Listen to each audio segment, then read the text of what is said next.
Hola veïns, ja estem novament aquí, amb el programa número 18, que com el passat ja vam començar a fer, és Parla Sant Andreu de tot.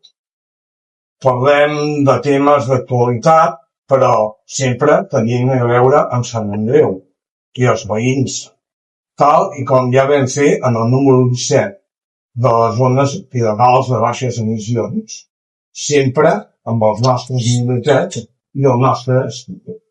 És per això pel que dedicarem el que desgraciadament ens ocupa les riades a València i el foc dels boscos. Podeu pensar que això no té res a veure amb el andreuenc. Recordem que aquí al costat tenim Collserola, tota la zona de Santa Maria de Montcada, amb el cementiri i tots els barris veïns de la Torre Baró i Vallbona. Tots ells que amb aquestes lleis bòquies de los cologetes de moqueta, qualsevol dia tindrem un disgust. O sigui, aquests incendis, han estat a la part de Zamora, a la part d'Extremadura, Castella-La Manxa, a la zona d'Ourense, cap allà Galícia, totes aquestes zones. També podem parlar del desastre de l'arrencada a València, que igual que els focs dels nostres boscos de Sant Andreu, tenim un riu a tocar de la població, que encara que faci riure, jo he vist el riu Besòs desbordar. Inclús fa molts anys es va portar al port de Santa Coloma. És clar, aquí la diferència del que va passar al barranc del Pollo es va efectuar unes obres que ara serien impossibles per als ecologetes, que diuen que el riu té que fluir i té el parc que dona una amplada a la llera. Esperem que mai vinguin a fotre la zarpa perquè allà, mentre que els caps pensants de València que van fer l'enderrocament de les preses i van prohibir netejar les lleres de canyes i d'herbes han sigut els culpables del desastre. També té a veure molt aquests desastres de tota la falta de previsió d'uns governs inútils, molt més preocupats pels seus assumptes i negocis que les 4 casualitats de tot el lloc on passes aquest desastre, ho tenim les antenes HARP. Aleshores, en el cas dels focs, també la casualitat. Tots els llocs que han deixat arrasat els focs són rics en matèries rares per les bateries dels seus cotxes elèctrics i que ja tenen negociada amb el cinema. Només els sobren. També els sobren els camperols, els pastors, els ramaders, perquè les seves terres les volen per posar les plaques solars. I és clar, amb terres cremades els costarà una misèria als seus plats. Tot per complir amb la nefasta agenda aquesta de l'indret de Galícia, Castelló, Lleó, Salamanca, tenen les grans reserves de líquid i rubidi just on han començat els focs. I ja està provocat per la gran majoria que han sigut provocats. Però tant els polítics de la majoria, de tots els colors, afins amb la nefasta els negacionistes, els epatijos, tots estan en un canvi climàtic. Per culpa de l'activitat falsa. Cada any, es diuen que els pols es tindran quan s'està tancant els passos del Pont Nord, o que fa molta més calor per culpa dels cotxes més vells. Però ningú parla dels moviments de l'eix terrestre. El de mutació, per ser concret, el fenomen del bomboleig de Charlie, com es pot veure per aquí al darrere, que ho hem tirat.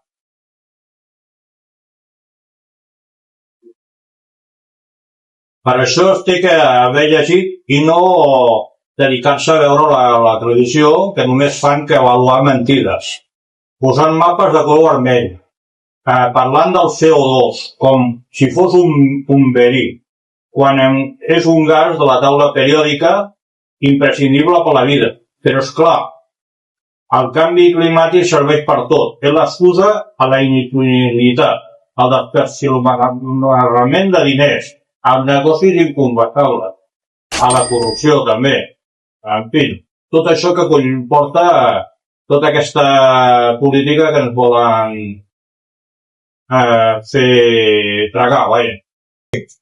Bé, això que vam anomenar, que continuaríem parlant sobre les animalades aquestes del director general de Trànsit, el senyor Pere Navarro, us haig de dir que, hi ha diverses coses que estan en el punt de mira, com poden ser, per exemple, el que pensen fer en referent a la zona de baixes emissions de cara al 2026.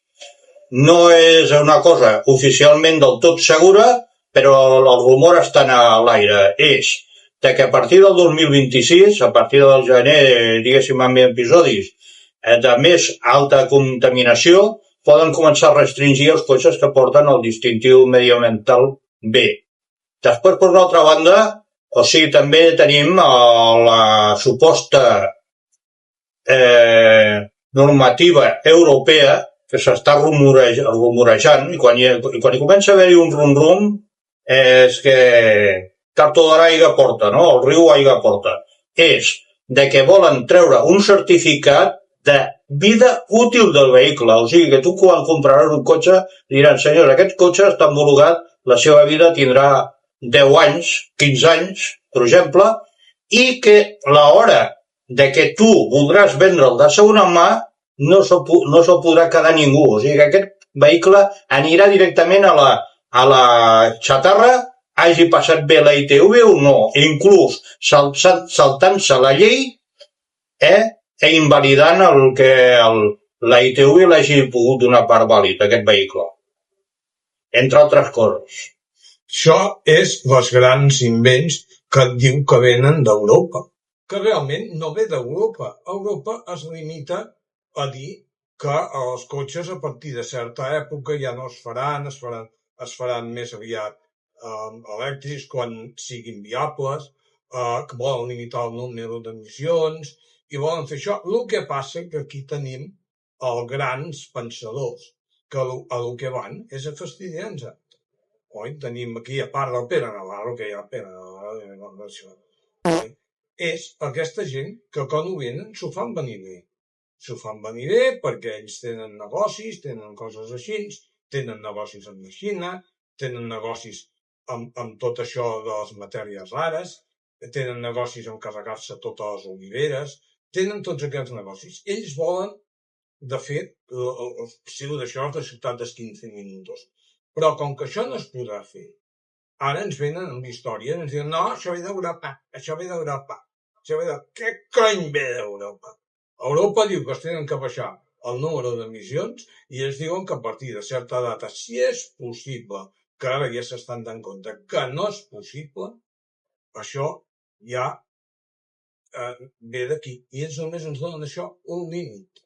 No venen amb aquestes històries. Això s'ho han inventat ells. Sí, lògicament, també hi ha que pròximament es reunirà, perquè aquesta reunió que havia de tindre la comissària de la Unió Europea, que és la senyora van der Leyen, volen fer una reunió amb tots els comissionaris europeus de tot el d'això per abordar el tema de que si s'allarga o no la vida dels cotxes de combustió. Perquè aquesta meta que es deia que l'any 2035 seria la limitació per a fabricar i vendre vehicles de combustió, és possible que s'allargui més enllà, perquè s'estan donant compte que el nivell de ventes dels vehicles elèctrics no és com ells esperaven. I això el que portaria és molta gent que treballa dintre de l'àmbit de l'automoció, es portaria a l'atur, evidentment. Moltes gràcies per veure aquest petit vídeo, que pot resultar polèmic. Per això necessitem que digueu la vostra. Aquí tenim aquestes camisetes, que a part de molt maques, ajudaran a fer visible el gran problema que estem aguantant, que és la nefasta Agenda 2030.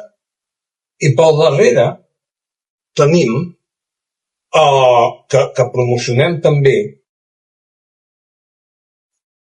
el que és el Sant Andreu Parla. Que bueno, quedarem molt macos. Els que els agradin, deixem una etiqueta al final que diu on les hem fet nosaltres. Nosaltres no hi tenim ni ofici ni benefici. És una botiga comercial normal, però que de fet és els que ja els vam dar les explicacions del que volíem. Si voleu anar allà, aneu allà. Si no, qualsevol que foti camisetes us farà fins inclús més maques, les podeu fer venjar, podeu fer el que us sembla. El bo seria que portéssim una camiseta d'aquestes aquí amb la nostra calavera. Moltes gràcies a tots i adeu. Sí, us esperem en el proper, que serà ja el número 19. Adéu-siau.